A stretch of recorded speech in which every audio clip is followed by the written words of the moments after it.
Hey guys, Angus, and today I'm going to give you a review of Insurgent. So Insurgent is of course the sequel to Divergent. Now because this film is so similar to Divergent but so different in other ways, I'm going to refer back to the film quite a lot. So instead I'm just going to call it the prequel because I'm going to say Divergent too many times and it's going to get annoying. If you do want to check out my review of Divergent, which I did about a year ago from April, you can check that out.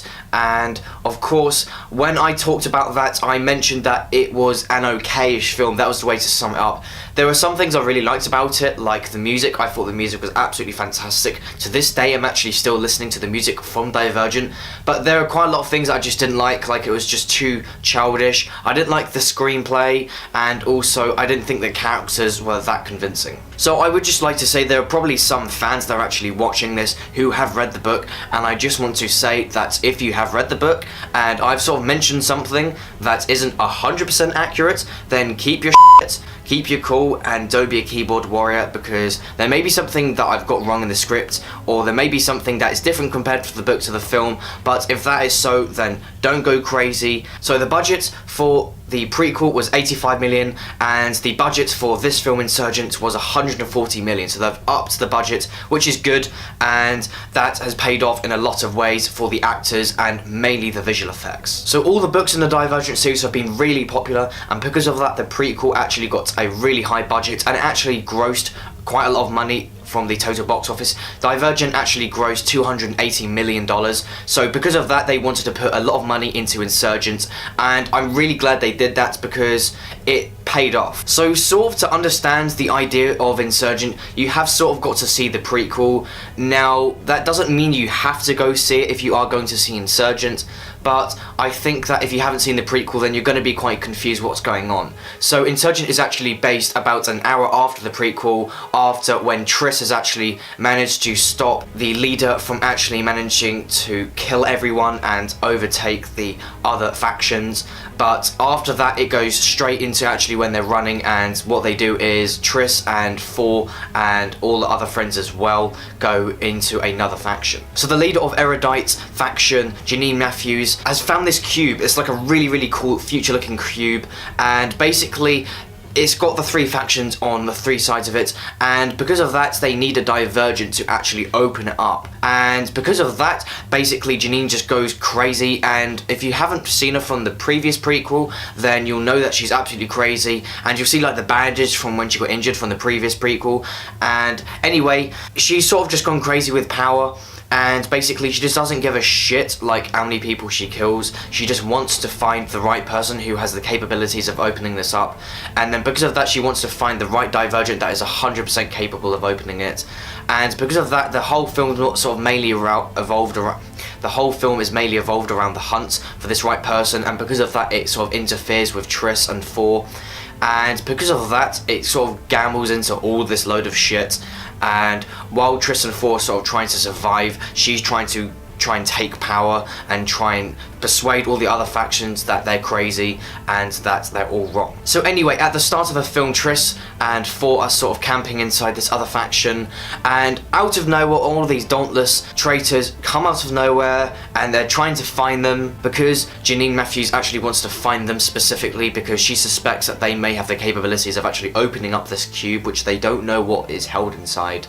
And because of that they start running again, and from there onwards that's sort of where the film really begins, and I'm not going to give any more spoilers away. Now I know I said I'm not going to give any more spoilers away, but just before that they're basically hiding, and they're with this other character Peter who was from the previous prequel, and because of that like we don't really know how much a character he is, but the general idea is that he's a huge and basically they're all hiding from the dauntless traitors, and then all of a sudden he's like, yeah, they're over here. The reason I'm saying this is because I actually want to point out that was actually sort of really good in a way, but I found overall I thought his performance wasn't great. Miles Teller was absolutely outstanding. in Whiplash, but I thought his performance wasn't that great generally in this film. But I really liked that scene because it's just like, why the f would you do that? So one of the things I liked about this film that stood out straight away was the cinematography. Now, usually I do talk about this a lot in almost all my movie reviews, but I thought it really stood out in this film, and it did actually in the first film as well. And I thought it wasn't amazing, but I just felt there were just some scenes that looked really fantastic. In Divergence, the opening shot and the closing shot was just really fantastic. And in this case, I didn't think the opening shot of Insurgent wasn't amazing. It was just really interesting because they used the visual effects as well. But the reason I liked it is because they did loads of really great shots, a huge variety, and I felt it was much more controlled in this film compared to the prequel, because in the prequel, I felt that the childish screenplay was too distracting and I didn't really think about the cinematography at all. But in this film, I was concentrating on the cinematography, and because of that, I really appreciated the shot, and the way they used it with the visual effects and all of the digital graphics as well looked absolutely stunning. What was also really good about this film that was also really great in the prequel was actually the music. Now, usually I thought the music was really unexpectedly good. I had no idea that the music was going to be good in the prequel, and I didn't really think it was actually going to be good in this one either. But it just really was fantastic. And the reason I also like the music as well is because they have a really fantastic original soundtrack, and then they also have on top of that really good songs that they've specifically chosen for this film. Now, what a lot of movies actually do is they either have one or the other. They usually have good original music that's been composed, or they have really good music that is specifically been taken from other artists that was recorded before the film. But in this case, they've got both, and the way they clash is really good because it just means that the music in this film really is fantastic. If I were to score this film solely on the music, I'd probably give it 8 out of 10. Now, in terms of acting, I really like Shailene Woodley in this film. Now, originally in the prequel, I didn't actually like her too much because I wasn't entirely convinced by her acting, but I thought in this film her performance was really solid. I really thought that she carried this film, not entirely because of the visual effects, but I really thought that she was a core of this film, and she really did actually bring it up in terms of the rankings. Now, I'm not going to lie, there probably are quite a lot of other actors that probably could take her job. Now, of course, there'll be a lot of fans screaming at me right now actually saying you're completely wrong, but in my opinion, I think there are other actors. But generally, for this film, I think she's perfect, and I think that she's really done the right performance. There are tons of scenes where I really was convinced by Woodley's performance. There are so many scenes that I could think of right now. There is one scene that in particular I thought was really good, where she's sort of basically given this syndrome to prevent her from actually lying, and if she actually does lie, then it sort of causes pain all over her body, and because of that, she's sort of tearing so much because she's actually trying to avoid actually letting everyone know that she killed Will, and because of that she's like, you know, really tearing up, and it's really good because she's trying to lie more and more, and the more she lies, the more she tears up, and she's just going absolutely crazy because she can't avoid it. She's trying so hard to fight it, and at that point I was just thinking, she is amazing. She really is actually a really solid actor. And also what I liked about her acting is it actually made the film so much more emotional and actually a lot more gripping as well. So of course, with a high budget film, one of the main spectacles is going to be the visual effects, and I think the visual effects in this film was absolutely vital. I'm not going to lie, I think without the visual effects, I don't think this film would have actually been possible, mainly because of the ideas and concepts that were being interpreted in this film, and also mainly because of the fact that the screenplay really did rely on these really high budget scenes, and all of the visual effects just made the experience so much more interesting. Another thing I really liked about this film was the sets. Now, the reason I say this is because it wasn't just high budget sets, there are loads of sort of rundown sets as well, so it was a really good variety. It starts off in sort of this agricultural field, and then it moves on to this more of the side of the city, and it gets more and more into the city, and then we start off with these rundown buildings, and then we move into these sort of really high-tech future scenes, and it's really good because it sort of goes from agricultural to sci-fi, and I really like how they do that. Now, of course, that is all down to the fact that this is based on the book, and because of that, all the scenes are theoretically already been decided, but I really liked how they actually interpreted all of these scenes, and I really liked the locations and all the sets. Probably the best thing about this film, in my opinion, I think was the visual effects. They actually really were solid. Now, they weren't absolutely amazing, and the reason I say that is because this is a 2015 film, and I would expect the visual effects from a 2015 film with a $140 million budget to actually be breathtaking.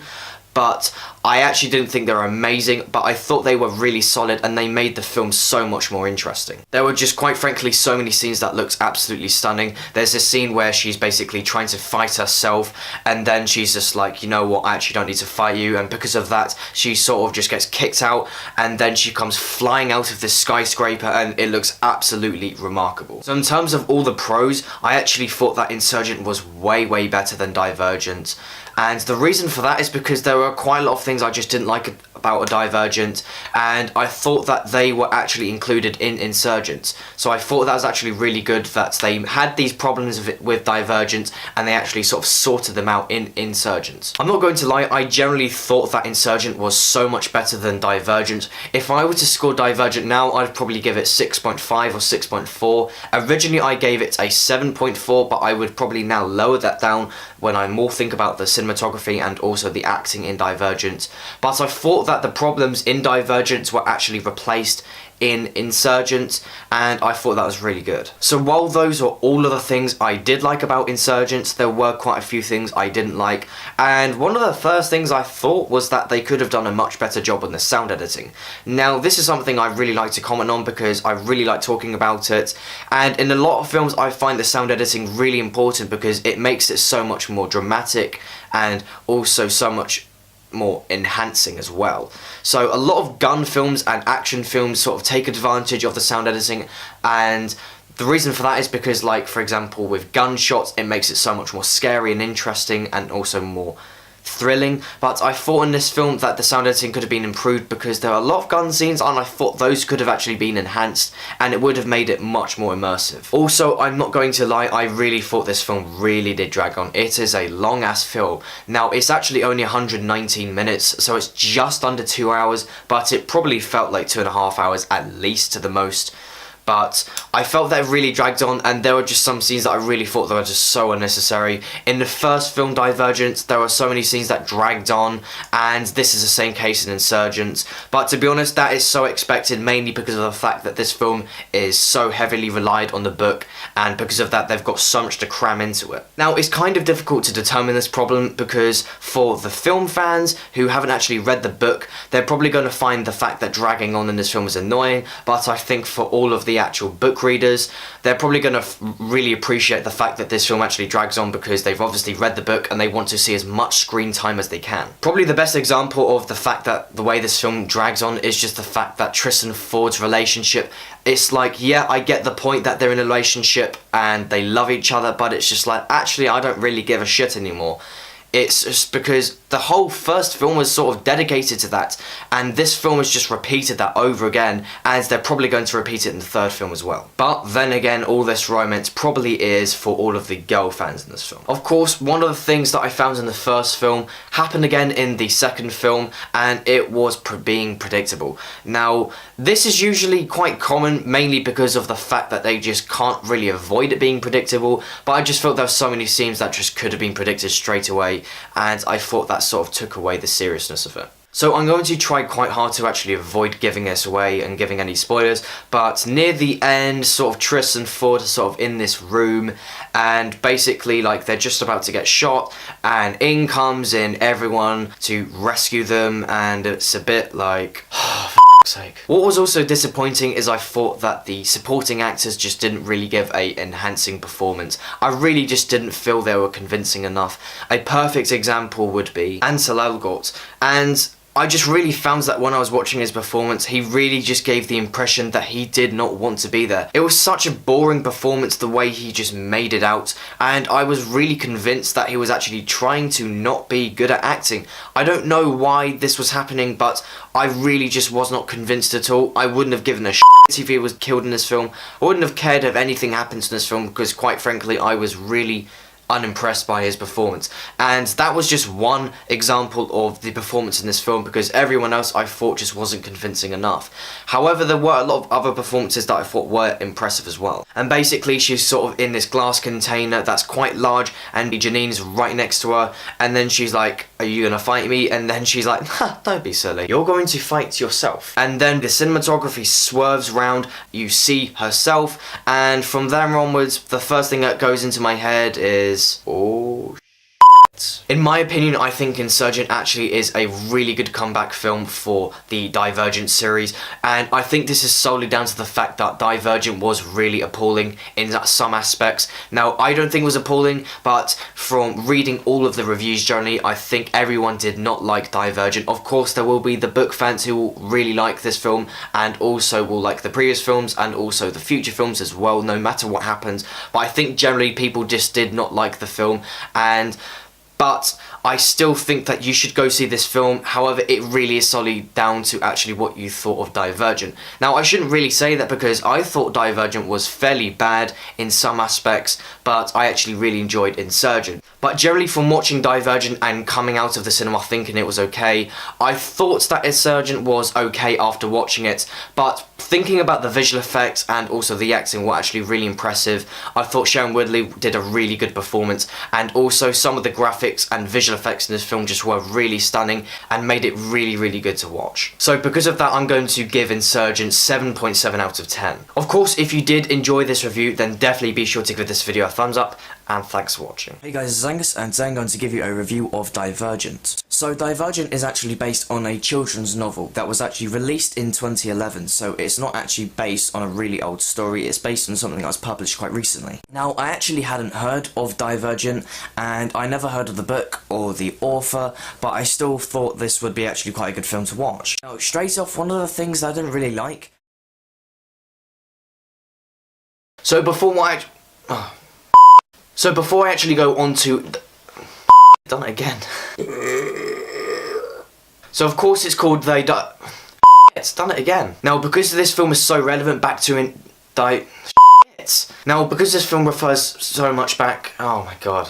So the leader of Erudite's faction, Janine Matthews. So the leader of Is it Erudite? Erudite. So also what happens mainly from the start of the film is that Tristan thought sort of hiding in this other faction, and then all of a sudden all of these dauntless So enough for the story. The first things I actually really liked is about... So one of the first things I liked about this film that's... Now what a lot of movie reviews... Now what a lot of movie... Done it again. Probably one of my favourite things about Insurgent is actually the Probably one of my favourite things about Insurgent is actually there were so many good sets. There were a really good...